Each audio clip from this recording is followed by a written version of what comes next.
السلام علیکم ورحمۃ اللہ وبرکاتہ۔ جو شخص اللہ کو چھوڑ کر لوگوں کی رضامندی حاصل کرنا چاہے تو اللہ رب العالمین اس شخص کو لوگوں کے حوالے کر دیتا ہے۔ یہ حدیث امام ترمذی رحمہ اللہ نے اپنی کتاب سنن ترمذی کے اندر نقل کیا ہے، اور یہ پوری حدیث اس طرح سے ہے کہ عبدالوہاب بن الورد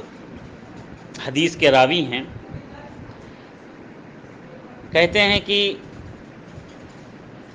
رجل من اہل المدینہ قال كتب معاویۃ الی عائشۃ ام المؤمنین رضی اللہ عنہا، کہتے ہیں کہ مدینہ کے ایک آدمی نے کہا، کیا کہا کہ کتب معاویۃ الی عائشہ، کہ امیر معاویہ رضی اللہ تعالی عنہ نے حضرت عائشہ صدیقہ ام المؤمنین رضی اللہ تعالی عنہا کو ایک خط لکھا، اور اس خط میں انہوں نے یہ ڈیمانڈ کیا کہ ان کتبی الی کتابا توصینی فیہ ولا تکثری علیہ، کہا کہ اے ام المومنین حضرت عائشہ صدیقہ رضی اللہ تعالی عنہ، آپ ہمیں کوئی ایسی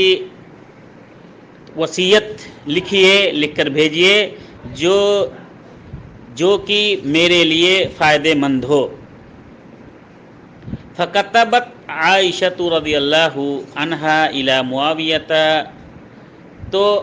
ام المومنین حضرت عائشہ صدیقہ رضی اللہ تعالی عنہا نے ایک خط لکھا اور امیر معاویہ کی جانب اس خط کو لکھ کر بھیجا۔ اس خط میں لکھا کہ سلام علیک اما بعد، کہ میرے معاویہ آپ پر اللہ کی سلامتی ہو، اس کے بعد فإنی سمعت رسول اللہ صلی اللہ علیہ وسلم یقول، میں نے یقیناً نبی کریم صلی اللہ علیہ وسلم کو فرماتے ہوئے سنا کہ من التمس رضا اللہ بسخط الناس کفاہ اللہ، کہ جو شخص تلاش کرتا ہے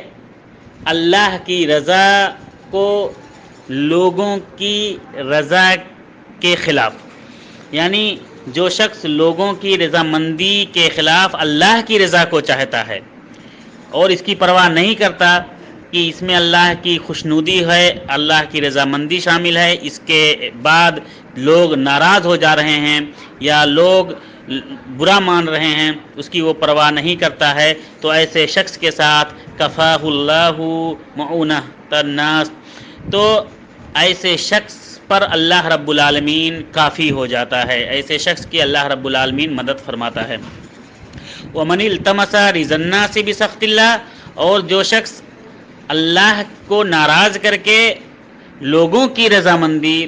لوگوں کی پیروی کرتا ہے، لوگوں کی رضامندی چاہتا ہے اور اس بات کی فکر نہیں کرتا کہ اس سے اللہ رب العالمین ناخوش ہو رہا ہے یا اس سے اللہ رب العالمین کی ناراضگی حاصل ہو رہی ہے، وَكَلَهُ اللَّهُ إِلَى النَّاسِ، تو اللہ رب العالمین اسے لوگوں کے حوالے کر دیتا ہے۔ اللہ رب العالمین ایسے شخص کو جو اللہ کی رضامندی کو ٹھکرا کر لوگوں کی رضامندی تلاشتا ہے، ایسے شخص کو اللہ رب العالمین لوگوں کے حوالے کر دیتا ہے کہ تو جا، اب تو اپنے مسائل، اپنی مشکلات، اپنی پریشانیاں لوگوں ہی سے حل کروا۔ والسلام علیکہ، اس کے بعد لکھا کہ آپ پر پھر اللہ رب العالمین کی سلامتی نازل ہو۔ اس حدیث سے، یہ حدیث بالکل صحیح ہے، اور یہ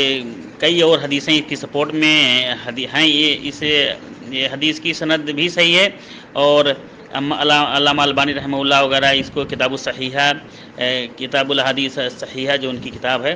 الحدیث الصحیحہ، اس کے اندر انہوں نے نقل بھی کیا ہے اس حدیث کو۔ امام طحاوی رحمہ اللہ نے اپنی کتاب میں بھی اس کو نقل کیا اور کہا ہے کہ حدیث صحیح ہے۔ اس حدیث سے جو مسائل مستنبط ہوتے ہیں، اس میں سے پہلا یہ ہے کہ جب بھی ہم کسی کو خط و کتابت کریں تو سب سے پہلے سلام علیکہ یا السلام علیکم سے شروع کریں، اور جب اس خط کا اختتام ہو، اس خط کو ختم کریں تو بھی السلام علیکم یا السلام علیکہ لکھیں کہ اللہ رب العالمین کی سلامتی آپ پر ہو۔ اور اس کے بعد میں انسان کو چاہیے کہ اپنی بات مختصر کرے، جیسا کہ حضرت عائشہ صدیقہ رضی اللہ تعالیٰ عنہ نے مختصر طریقے سے اور ایک جامع بات، ایک معنی فل میننگ فل بات جو ہے امیر معاویہ رضی اللہ تعالیٰ عنہ کو لکھ کر بھیجا، جس میں اللہ کے رسول صلی اللہ علیہ وسلم کی اتنی اچھی وصیت تھی۔ السلام علیکم ورحمۃ اللہ وبرکاتہ۔